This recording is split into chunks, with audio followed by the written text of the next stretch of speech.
it shall come to pass that everyone that is left of all the nations which came against Jerusalem shall even go up from year to year to worship the King, the Lord of hosts, and to keep the Feast of Tabernacles. And it shall be that whoso will not come up of all the families of the earth unto Jerusalem to worship the King, the Lord of hosts, even upon them shall be no rain. And if the family of Egypt go not up, and come not, that have no rain, there shall be the plague wherewith the Lord will smite the heathen that come not up to keep the Feast of Tabernacles. This shall be the punishment of Egypt, and the punishment of all nations that come not up to keep the Feast of Tabernacles. In that day shall there be upon the bells of the horses holiness unto the Lord, and the pots in the Lord's house shall be like the bowls before the altar.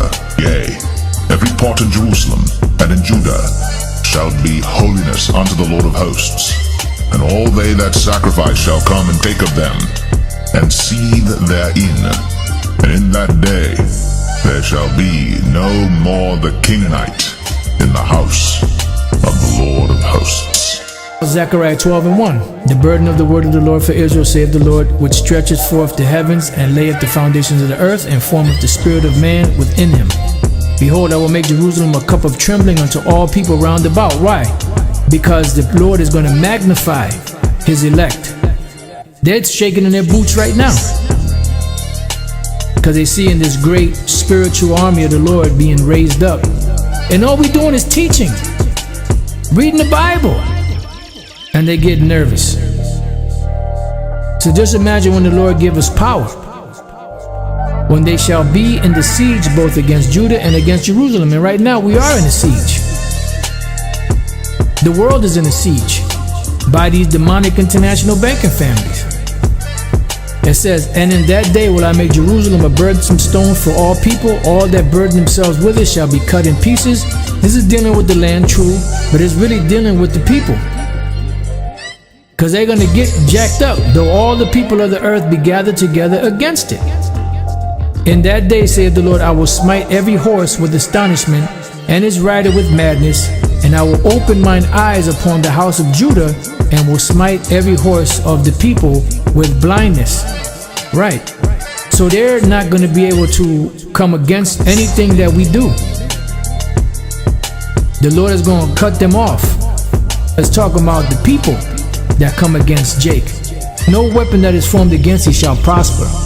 There's nothing that they're going to be able to do.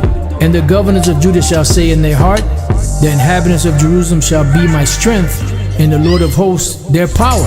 Why? Because the Lord is bringing back the two houses together, the house of Judah and the house of Jerusalem, the southern kingdom and the northern kingdom, the tabernacles of David, and the Lord our power, YAHAWAH, BAHASHAM, YAHAWASHI. That's going to be our power.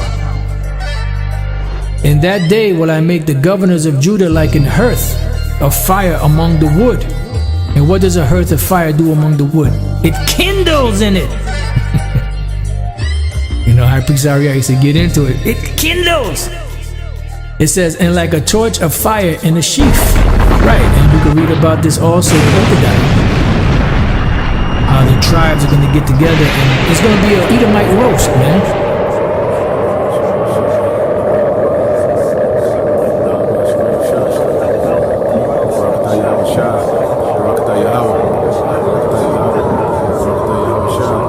YAHAWASHI.